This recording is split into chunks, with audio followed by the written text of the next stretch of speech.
Bom dia a todos, tudo bom com vocês? Gente, hoje nós vamos falar sobre um assunto bem interessante, iniciar esse assunto na realidade, e nós colocamos como tema tempos modernos. Gente, tempos modernos, eu acho que você pensou em Chaplin, não é verdade? Naquele filme, realmente faz sentido esse seu pensamento. Tempos modernos, que tempos foram esses? Antes da gente começar propriamente dito, vamos lembrar a questão da Idade Moderna. Quando é que se inicia a Idade Moderna? Gente, nós dividimos, os períodos históricos foram divididos em fases. A Idade Moderna ela vai começar no Renascimento, lá atrás, no século XV. E essa Idade Moderna ela vai se sustentar até a metade do século XX. Depois da Segunda Guerra, lá por 1950, é que vai começar uma nova era, que é chamada a Idade Contemporânea, que é o que nós vivemos hoje. Então, quando a gente fala em tempos modernos, a gente pode estar pensando, vamos falar sobre a Idade Moderna? Não, nós já estudamos sobre o Renascimento, sobre o Barroco, neoclassicismo, romantismo, realismo.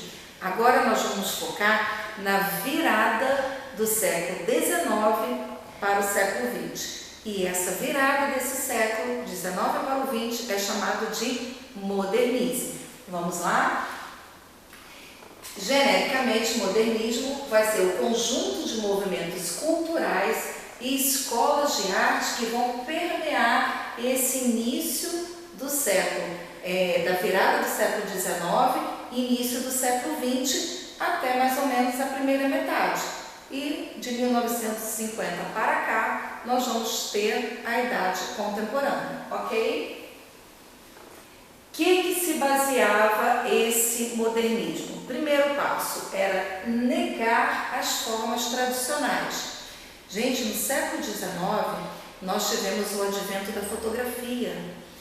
No final do século XIX, nós temos o cinema começando a acontecer. A tecnologia está avançando, nós podemos dizer que nesse período nós estávamos na terceira revolução industrial. Então, muita coisa sendo criada que eu não tinha mais como manter as formas tradicionais, principalmente nas artes, nas pinturas, nas esculturas. Com a fotografia, o advento da fotografia foi no início do século XIX. No final do século XIX, as máquinas fotográficas já estavam na mão de muita gente. Então agora eles já tinham como registrar o momento, registrar o dia a dia. A máquina fazia isso. O artista, pintor principalmente, ele não tinha mais por que ficar num ateliê e com um modelo horas parado para ele poder registrar a imagem. Agora ele tem uma máquina que faz isso. Então todas essas mudanças fizeram com que o artista quisesse romper com essas imagens tradicionais. Isso vai acontecer nas artes plásticas, vai acontecer na literatura, no design, no teatro e assim por diante. A vida cotidiana das pessoas mudou, então o passado vai ficar um pouco para trás e eles estão querendo o quê? Uns novos tempos, novas imagens, novas possibilidades, E eles vão encarar o quê? Que o que era novo também era belo.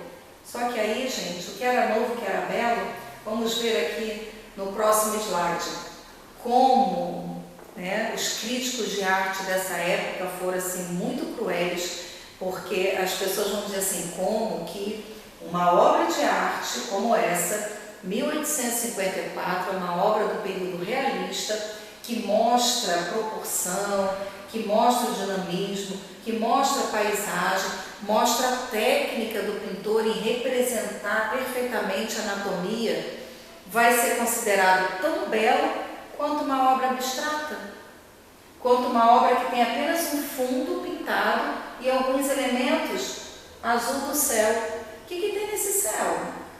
Pássaros, nuvens, balões? Peraí.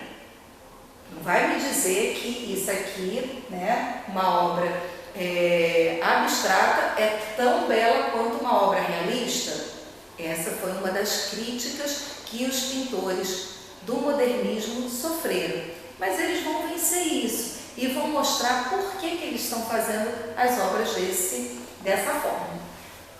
A Revolução Industrial, como eu falei, né, a terceira etapa dessa Revolução Industrial foi esse pontapé. Foi aquilo que ajudou os artistas a abrirem um pouquinho a mente e quererem novas possibilidades para as suas pinturas, novos materiais para as suas esculturas e assim por diante.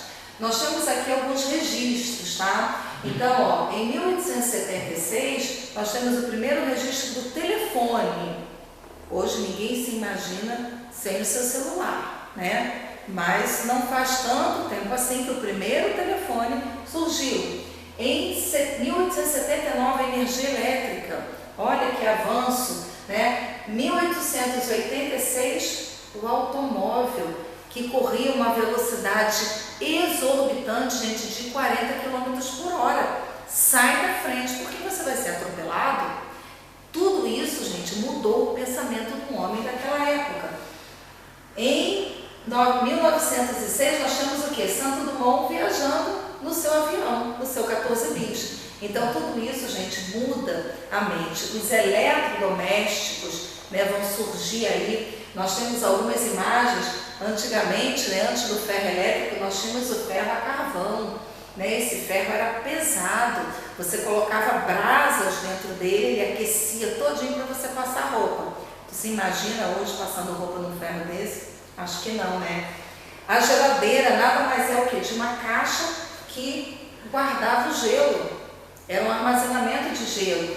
Nós tínhamos o rádio, a válvula, né? E o rádio era a grande transmissão, né? Eles conseguiam ter as radionovelas, as informações, as músicas, né? As cantoras do rádio, era famosíssimo. Esse aqui é um protótipo da primeira televisão que chegou ao Brasil, que foi em 1950. Já é o finalzinho do modernismo, né? Da Idade Moderna, já começando na contemporaneidade. Então a TV, gente, não temos nem 50 anos, né? 100 anos, né, desse aparelhinho, e como as coisas se modernizaram. Então todos esses inventos, todas essas inovações mudaram o pensamento do homem da época. E a gente vai ter aqui os chamadas vanguardas europeias, tá? O que é essas vanguardas europeias? Movimentos que surgiram na Europa, tá? E que os artistas começaram a buscar essas possibilidades e criar de maneira diferente. Então, vários estilos surgiram nesse período chamado vanguarda. Tá? Então, nós temos aqui, ó, por exemplo, o cubismo, dadaísmo, surrealismo, futurismo, expressionismo. Esses movimentos que estavam acontecendo na Europa, nesse início do século XX, depois vão chegar no Brasil, na semana de 1922. E essa semana foi super importante, depois nós vamos falar exatamente sobre ela, né, mais especificamente sobre essa semana. Esses movimentos todos de vanguarda que aconteceram foram uma escola para artistas brasileiros, tá? E por que o termo vanguarda? Esse termo, ele vem do francês e é um termo militar. Vanguarda é avant-garde, que significa guarda avançada. É aqueles que estão na frente. No exército, a vanguarda eram os soldados que estavam na linha de frente das batalhas. Com certeza aqueles que iam morrer primeiro, né? Geralmente as pessoas que tinham mais tática de guerra ficavam mais atrás, porque mantinham, né, o seu exército e as estratégias de guerra. Quem estava na frente acabava morrendo primeiro. E esse termo então foi emprestado para as artes, tá? Esse termo vanguarda, para designar o quê? E aqueles movimentos, cubismo, fauvismo, surrealismo, que surgiram no início. Então são os movimentos de início do século XX, tá? Então a arte demonstrou a necessidade de propor essas novas estéticas e a fruição vai acontecer nas artes plásticas, vai acontecer no teatro, vai acontecer no cinema, vai acontecer na literatura. Hoje é só uma introdução. Na próxima aula nós vamos falar exatamente, mais detalhadamente sobre essas expressões, cada estética que aconteceu nesse início do século XX, ok? Não perca a próxima aula. Até mais!